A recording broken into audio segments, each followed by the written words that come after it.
Welcome back to Legion Builds, where I show you how to bring your favorite characters into Dungeons & Dragons. Today we're building a vicious cyber ninja who specializes in fire, Sektor. Our goals today are, of course, as just stated, fire. Flamethrowers, rockets, and explosions. You're the Crazy Harry of the Mortal Kombat universe. Next, we need some serious ninja skills. Prior to your cyber ascension, you were a damn good ninja, and now you're still good even though you probably weigh about 400 pounds. Finally, we need the best tech the Lin Kuei can offer. That means rockets, flight thrusters, and teleportation. For this build, we'll be using the Player's Handbook and Fizban's Treasury of Dragons. We're using standard point array, and we are multi-classing. We have 3 stat minimums, so make sure to pay attention to those if you roll for stats or use point buy. We'll start things off with Dex at 15. You're a ninja, this stat is very important. Charisma will be next at 14. This will be your spellcasting stat, so we need a good decent number. We'll follow this with Wisdom at 13. This is our final stat minimum, and it needs to be this. Con will be a 12. You got good health. Simple. Though you are made of metal and don't require anything healthy people require, such as food, water, and air. Cheater. Strength will be slightly low with a 10. You should be a lot stronger with metal muscles, but it's not important for this build. And we're going to dump intelligence. You've made a lot of bad choices over the years. Seriously, there is a list, but we don't need to go over them. Sektor is a machine, so it's an easy choice. Warforged, the robots of D&D. Place +2 into con and +1 into dex. Constructed resilience gives you advantage on saving throws against being poison, resistance to poison damage. You're immune to diseases, you don't sleep, and can't be put to sleep magically. You also don't require food, water, or air. Sentry's Rest makes your long rest 6 hours instead of 8, and you're completely conscious the whole time. Integrated Protection raises your AC by 1, and you can lock your armor into your body, but you're not going to get armor, so ignore the second part. Specialized Design grants a free skill based on what you were designed to do. Go ahead and grab Perception. For background, you need Stealth and any other skill of your choice. You didn't raise to the top of the Lin Kuei because of your brains and skills. You did it because you're a good killer, and your daddy is in charge. Nepotism helps a lot. We're going to start things off with some hand-to-hand combat training and begin with Monk. For skills, take Acrobatics and Athletics. Level 1 monks start things off with Unarmored Defense. When not wearing armor, your AC is 10 plus Dex plus Wisdom, bringing your AC to 15 with your add-in bonus from Warforged. Don't worry, it will be better in the next level. Martial Arts improves your hand-to-hand combat capabilities. Now, when not wearing armor, your unarmed strikes can be Dex-based, you use special martial arts dice for damage, and you can make an unarmed strike with a bonus action, meaning you can attack twice before anyone else. Cheater! Your martial arts dice start off as a D4 but will improve as you do. Okay, it's time for some cyber enhancements. Level 1 sorcerers start things off as spellcasters. You begin with 4 cantrips and 2 spells of first level. You also have a sorceress origin. Draconic Bloodline is going to bring your pyromania to new heights. Eventually. Dragon Ancestor allows you to choose a dragon bloodline to follow that will eventually improve your elemental magic. You're going to want Red Dragon. This also teaches you the Draconic language, and you can double your bonus to all charisma checks when interacting with dragons. Draconic Resilience gives you an AC of 13 plus your dex when not wearing armor, bringing your current AC to 17. You cannot stack Draconic Resilience with Unarmored Defense. You must choose one or the other, but Integrated Protection always adds +1 to AC. You will also receive 1 HP for every level you take in Sorcerer, which is going to help because your hit dice for Sorcerers are going to give you an average of 4 spells. Firebolt fires a missile with a range of 120 feet and deals 1d10 fire damage on a hit.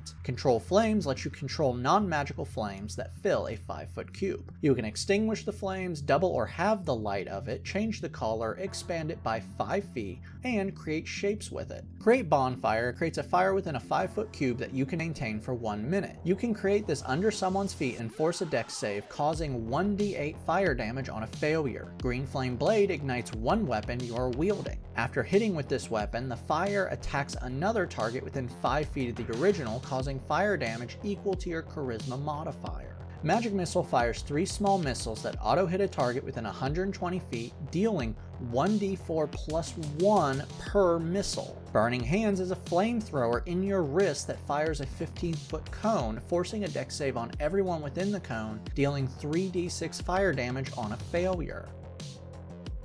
Level 2 monks receive Unarmored Movement. Now, when not wearing armor, your cyber muscles push you faster. Your total movement is now 40 feet. Ki fuels your body to be pushed to the max. You receive Ki points equal to your monk level and can use these points to perform special moves. Flurry of Blows lets you make 2 unarmed strikes with a single bonus action, meaning now you can attack 3 times in a single turn before any class can, with spending a single Ki point. Seriously, stop cheating. Step of the Wind lets you spend 1 Ki point, and now you can dash or disengage as a bonus action, and your jump distance is doubled. Patient Defense costs 1 Ki point and makes dodge a bonus action.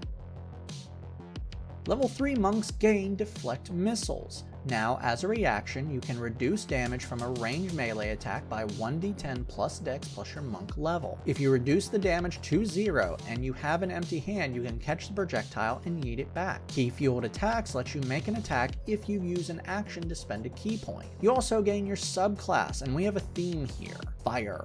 Ascendant Dragon unleashes Draconic Fury through your fists. Draconic Discipline grants you several features. First, it lets you deal fire damage with your unarmed strikes. Next, if you fail an Intimidation or Persuasion check, you can use your reaction to re-roll the dice. If the new roll passes the check, you cannot use this feature again till you finish a long rest. Finally, this allows you to learn Draconic, but since you already know it, you get to choose another language. Breath of the Dragon unleashes an even bigger flamethrower. Now with an action, you can create a 20-foot cone or a 30-foot long, 5-foot wide line. Every creature in the line or cone must make a dex save or take 2 martial arts dice and fire damage. You can use this a number of times equal to your proficiency bonus.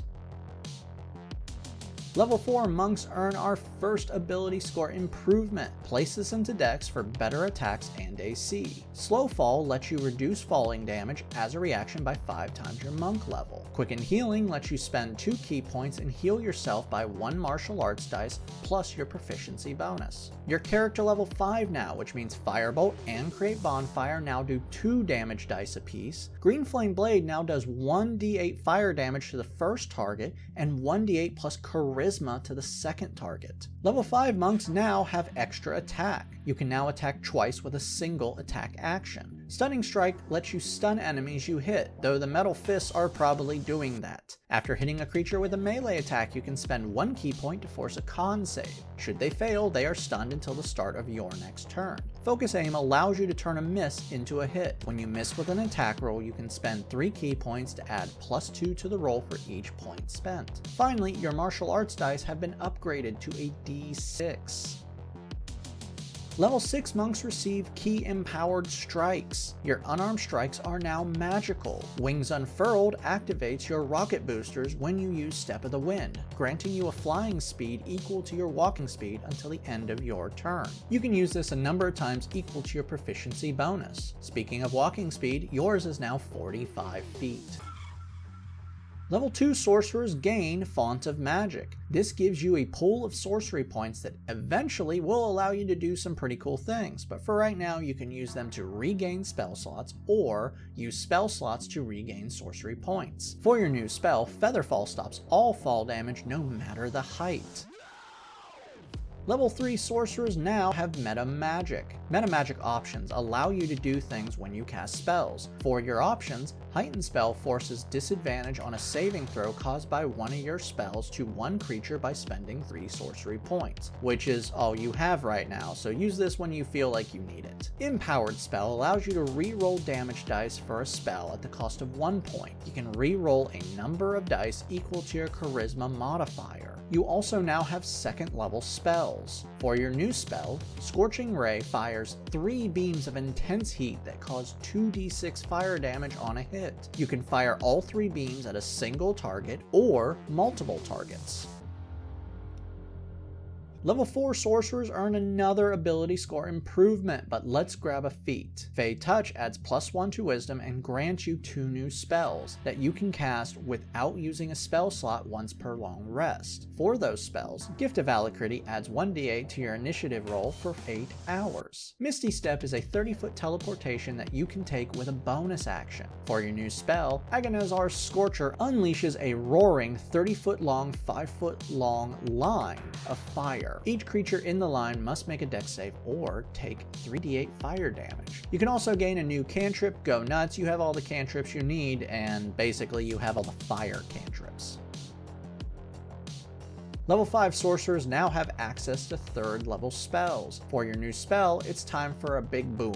Fireball is a 20-foot radius explosion up to 150 feet away from you, forcing a dex save on everyone within the radius of the blast, causing 8d6 fire damage on a failure. You're now character level 11, which means Firebolt and Create Bonfire now do 3 damage dice each. Green Flame Blade now does 2d8 fire damage to the first target and 2d8 plus Charisma to the second target. Level 6 Draconic Bloodline sorcerers receive Elemental Affinity. Now when you cast a spell aligned to the dragon of your Draconic ancestry, so any fire spell, you get to add your Charisma modifier to the damage. That means now even Firebolt is dealing 3d10 plus 2 fire damage, and you can also spend 1 sorcery point to gain fire resistance for 1 hour. For your new spell, Fly grants you a 60-foot flying speed for 10 minutes while you maintain the spell.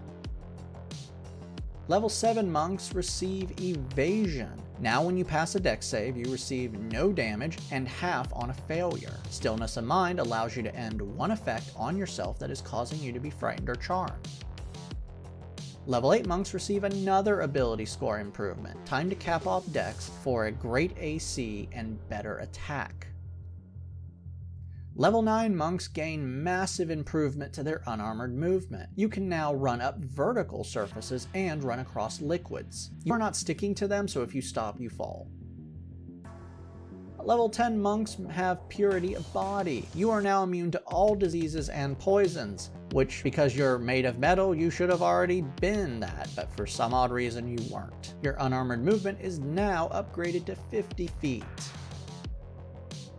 Level 11 Dragon Monks receive Aspects of the Wyrm. This allows you to create an aura around you with a bonus action that radiates 10 feet from you for 1 minute. You and your allies within the aurora have resistances to a chosen elemental type of damage, such as acid, fire, cold, lightning, or poison. And once you create this aurora, you can choose a creature within it. The creature must make a wisdom save or become frightened of you for 1 minute. They can repeat the saving throw at the end of each of their turns, and with a bonus action, you can choose another target each turn to force the save against. The DC from this feature is based on your wisdom, not your charisma. You can do this a number of times equal to your proficiency bonus per long rest, or spend 3 key points. Your martial arts dice are now raised to a D8 of damage. Your character level 17 now, which means Firebolt and Create Bonfire now do 4 damage dice each. Green Flame Blade now does 3d8 fire damage to the first target and 3d8 plus Charisma to the second target, but you're adding Charisma to all fire attacks. Level 7 sorcerers now have access to 4th level spells. For your new spell, Fire Shield is one confusing spell. For 10 minutes, you have a shield of fire engulfing you, but you must choose the effect. If you choose a warm shield, you now have cold resistance, and you will deal fire damage to someone within 5 feet of you if it hits you with a melee attack, dealing 2d8 fire damage to them. Sounds straightforward, but you also can choose Chilled Shield. This one gives you resistance to fire damage, and if you are hit by a creature within 5 feet of you by a melee attack, they suffer 2d8 cold damage. Feel this needs a better name other than Fire Shield. Anyway, for your character's purposes, choose Warm Shield. Level 8 sorcerers earn our final ability score improvement. Place this into Charisma for better spell attack, DC, and damage. For your new spell, Wall of Fire creates, well, a wall of fire. Pretty self-explanatory. You create a 60-foot long, 20-foot high, 1-foot thick wall of fire. or a 20-foot diameter, 20-foot high, 1-foot thick ring of fire. When the wall appears, each creature in the area must make a dex save or take 5d8 fire damage. On one side of the wall, you decide which when you cast this spell, you deal 5d8 fire damage to any creature that ends its turn within 5 feet of the wall or inside the wall. A creature that enters the wall takes the same amount of damage. This spell must be maintained for 1 minute. Our final level is level 9 sorcerers, and now you have access to 5th level spells. For your final spell, let's get nuts. Immolation lights someone on fire. Literally, that's what it does. Targeting a creature within 90 feet, you force a dex save, dealing 7d6 fire damage on a failure. Each turn that you maintain this spell for 1 minute, the target must retake the save or take another 3d6 fire damage. The fire cannot be stopped by non-magical means and will end when the target makes the save. If the creature hits 0 hit points because of this spell, they turn to ash. Now that we've hit level 20, let's recap this build. Your stats should be Strength 10, Dex 20, Con 14, Intelligence 8, Wisdom 14, Charisma 16. Your total levels are Monk 11, Sorcerer 9. Let's dive in. You are a walking inferno. Your unarmed strikes deal 1d8 plus 5 fire damage. You can attack up to 4 times, and all are magical attacks. All your fire spells are adding 3+ to damage, and you have a range of 150 feet. You're able to hit multiple targets at once or force all of it onto a single target. Your movement is great. Your base speed is 50 feet. You can run up walls. You can jump 20 feet. You have a teleportation of 30 feet, and you have a flying speed of 60 feet. Your initiative can be +5 plus 1d8. Your AC is 19, can give disadvantage on a spell, reroll spell damage. You can gain resistance to fire damage. You're immune to diseases, can frighten people, and your overall health is 150, taking the average, which is not half bad. Downside: you have a lot of resource management. You have 11 key points, 9 sorcery points, and 14 spell slots. Thankfully, you have a limited number of concentration spells, and your best damage spells are cantrips. You can also divide the use of points, so you'll never burn out. As long as you don't go nuts in a huge fight, you should be good. Your only true bad save is your intelligence, which isn't that bad, but you will fail a lot of intelligence saves if you let the spellcasters hit you with them. This is a pretty savage build. You can get in fast, lay in some burning pain, put your enemies off balance before you and your allies start the real fight. Thank you for joining me today. Make sure to check out all my Mortal Kombat builds, and like and subscribe to not miss a single new build each week.